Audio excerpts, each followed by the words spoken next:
Olá, muito bom dia, queridos irmãos, paz seja convosco. Graças a Deus, estamos aqui com vocês. Olha, este é o canal Reino em Pauta, que está com você todos os dias. Às 6:30 da manhã, você tem aí o Reino em Pauta, batendo na sua porta e entrando para trazer uma palavra de Deus ao seu coração. Muito bem, queridos, o sentimento que Deus tem dado da palavra nestes dias é para falar sobre o transporte que não deu certo, baseado no capítulo 6 do segundo livro de Samuel. Hoje, nesta reflexão, eu vou ler o versículo 4 ao 7, que diz assim, olha, verso 4, diz assim, meus amados irmãos, com a arca de Deus, Aiô andava à frente dela. Davi e todos os israelitas iam cantando, dançando perante o Senhor, ao som de todo tipo de instrumentos, de pinho, harpas, liras e tamboris, chocalhos e símbolos. Verso 6, quando chegaram à eira de Nacon, Uzá esticou o braço e segurou a arca de Deus, porque os bois haviam tropeçado. A ira do Senhor acendeu contra Uzá, por seu ato irreverente. Por isso, Deus o feriu e ele morreu ali mesmo, ao lado da arca de Deus. Muito bem, queridos, esse é o transporte que não deu certo. A arca estava sendo levada, entre aspas, da melhor forma possível. Era dentro de uma carroça nova, com bois preparados. À vista humana, essa foi a melhor forma. Mas essa não era a vista de Deus. Nós nunca podemos ou devemos, queridos, tentar fazer as coisas à nossa visão, à nossa forma, ao nosso achismo, a forma que achamos que temos que fazer. Nós precisamos nos render diante do plano, diante da visão, diante da revelação, diante da palavra. E agora, a Bíblia diz que eles pegaram a arca da aliança e começaram uma caminhada. Não era uma caminhada longe, querido, devia dar uns 25 quilômetros de caminhada. E a palavra do Senhor diz que, de repente, irmãos, Aiô e seu irmão iam junto da arca. Junto, acompanhando o caminhar da arca. Até aí está tudo certo. Davi e os demais iam dançando, louvando ao Senhor, porque a arca está indo para a cidade de Davi, e agora é uma maravilha a presença da arca caminhando. Mas a Bíblia diz, amados, que de repente chegaram à eira de Nacon. A eira de Nacon, amados, representa um lugar muito específico para nós nos dias de hoje. A eira de Nacon, para mim, representa aquele momento que eu acordo não muito bem. Representa aquele dia que parece que é um dia triste, parece que é um dia difícil e todo mundo passa por isso. A eira de Nacon é um momento em que a nossa alma quer sobressair. Até então, Uzá não tinha feito nada, nem o seu irmão, não tinha feito, então tudo certo. Aiô e Uzá caminhavam tranquilos, mas de repente chega a eira de Nacon. O que eu quero falar para você é que muitas vezes a eira de Nacon pode chegar para mim e para você. E quando a eira de Nacon chegar, nós precisamos parar e pensar e refletir o que fazer para não termos um fim triste. Então o que aconteceu? Quando estavam na eira de Nacon, a Bíblia diz que os bois tropeçaram. Irmão, você acha que não foi uma permissão de Deus os bois tropeçarem na eira de Nacon? Claro que foi. Deus permitiu, amados irmãos, para provar e na prova, para revelar o caminho certo.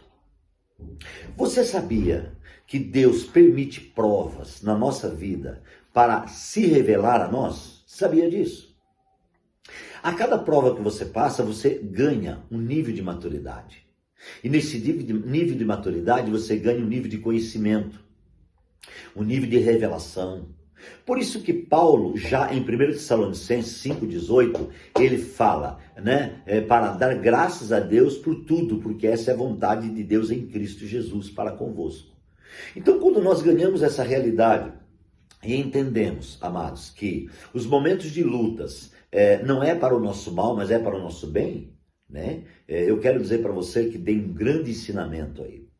Naquele dia, quando os bois tropeçam, a carroça dá uma se mexida ao tropeçar dos bois, a Bíblia diz que a arca deu uma mexida e Uzá esticou o braço e colocou a mão na arca para segurar. O que significa isso? Uzá estava fazendo algo bom? Parece que sim. Mas deixa eu falar uma coisa para você. A arca não precisa de ajuda, não. Irmãos, a arca representa a presença manifesta de Deus. E a presença manifesta de Deus não precisa de ajuda, não. Hoje em dia está cheio de Uzá tentando ajudar Deus. E está cheio de Uzás achando que fazendo a obra de Deus eles estão ajudando Deus. Irmãos, eu entendo a obra de Deus de forma diferente. A obra de Deus ela é um encargo e não um cargo. A obra de Deus é o próprio Deus que faz a obra usando os seus instrumentos. Então eu e você não passamos de um instrumento de Deus. Você é um instrumento de Deus. Se você canta, se você adora, se você toca, se você prega, se você compartilha, enfim, tudo que você faz, irmão, você está fazendo como instrumento de Deus. Se você dá o dízimo, dá a oferta, você não está fazendo isso porque você é bonzinho, não. Você está fazendo isso porque você é um instrumento de Deus e Deus está levando você a fazer isso. Então é preciso entender. Naquele caso, Uzá estava entendendo que ele estava protegendo a arca. Ele estava pondo a mão para ajudar a arca. Por isso, a Bíblia NVI chama de ato irreverente. A irreverência, queridos, foi o fato de ele não entender que a arca é poderosa, que a presença de Deus manifesta, é gloriosa e que ele, amados irmãos, faz tudo aquilo que ele quer. Ninguém pode vetar a presença de Deus, ninguém pode dizer, Deus não faça isso, pois Deus vai fazer a vontade dele. Deixa eu te falar alguma coisa, a vontade de Deus prevalece e ela é a melhor. A vontade de Deus é a melhor independentemente do que eu acho ou deixo de achar. A vontade de Deus é soberana, tremenda, gloriosa, independentemente daquilo que eu penso, que eu imagino. Então eu quero dizer para você que o Senhor tem algo poderoso para a sua vida nesta manhã. Você é instrumento de carregar a presença de Deus. Naquele caso, Uzá morre. Vocês já imaginaram a alegria do povo dançando, glorificando a Deus e de repente Uzá morre, cai duro do lado da arca. Eu imagino a situação que passou aquele momento. Amados e queridos irmãos, o que precisamos fazer na nossa vida, né? Trazer essa palavra para a nossa vida, é que hoje nós temos uma responsabilidade. Qual é a responsabilidade? Nós somos instrumentos. Instrumentos de quem? Instrumentos de Deus, instrumentos de uma visão, instrumentos de uma revelação. E é a igreja, irmãos, que é o instrumento de Deus, é que Deus vai usar nesses últimos tempos para fazer a sua obra. Desde então ele usa, mas agora estamos vivendo a realidade de um apocalipse. Deixa eu te informar, a igreja em nossos dias, ela está vivendo a realidade de um apocalipse. O Apocalipse está cumprindo na nossa vida e não precisa nem ter grandes revelações para entender que o Apocalipse é uma realidade em nossa vida. O que precisamos é ficar atentos à visão e ao propósito de Deus. Naquele dia era o transporte da arca, não deu certo. Um homem morre no meio do caminho, a arca tem que parar. Irmãos, a arca tem que ser tirada do carroção, eu vou falar na próxima reflexão, mas hoje, eu e você também carregamos a arca. Precisamos então fazer uma análise se a forma que nós estamos carregando. Somos reverentes ou irreverentes? Né? A reverência hoje, no meu modo de pensar para nós, irmãos, é submeter a presença de Deus, submeter a vontade de Deus, é invocar o nome de Deus, é se render diante de Deus todos os dias, todas as manhãs. A rendição, queridos, é uma antídoto poderoso para nos colocar de volta no plano de Deus. Quando eu me rendo, queridos, Deus me toma. Quando eu me rendo, eu fico acessível. Agora, quando eu me levanto com a minha alma, usando o meu livre-arbítrio, dizendo é assim, tem que ser assim, então Deus já não consegue fazer. Deus diz, eu não posso fazer porque você está dizendo que faz, né? Então eles disseram, nós levaremos a arca. Uzá disse, eu segurarei a arca que ela está caindo. E ali, Deus tinha uma lição muito grande. E a lição aconteceu, cumpriu. Na nossa vida, irmãos, não é diferente nos dias de hoje. Tudo o que acontece na nossa vida, nós temos que tirar uma lição. O que está acontecendo na sua vida é para você tirar uma lição. É para você pensar, entender e dizer, puxa, o que Deus está falando comigo? Deus está falando algo diferente. Eu estou passando essa luta e estou ouvindo a voz de Deus. Deus não perde nada, queridos. Deus está sempre falando, Deus está sempre ministrando, Deus está sempre agindo, Deus está sempre dizendo para mim e para você o que Ele quer. Deus tem uma vontade.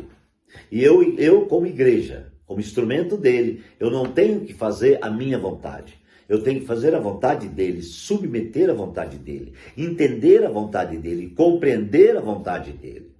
Para compreender a vontade dEle, eu preciso, amados irmãos, realmente invocar o nome dEle. Eu preciso me humilhar diante dEle, preciso entender que Ele é o Senhor, que Ele é poderoso e tremendo para fazer muito mais, além daquilo que pedimos ou pensamos. Que Deus abençoe você, que você entenda o propósito, que você entenda a visão, que Deus toque em você, porque Deus te ama, Deus te chama e Deus te quer. Vamos orar. Grande Deus, obrigado por mais um dia, obrigado pela tua palavra, obrigado porque o Senhor é fiel, o Senhor é maravilhoso, o Senhor é digno de honra, de glória e de louvor. Fica conosco, Deus, e nos abençoe abundantemente. Pai, nós oramos pelas famílias, nós oramos pelos irmãos, nós pedimos a tua bênção, em nome de Jesus. Amém. Deus te abençoe, beijo e um abraço. Fica comigo porque eu continuo amanhã.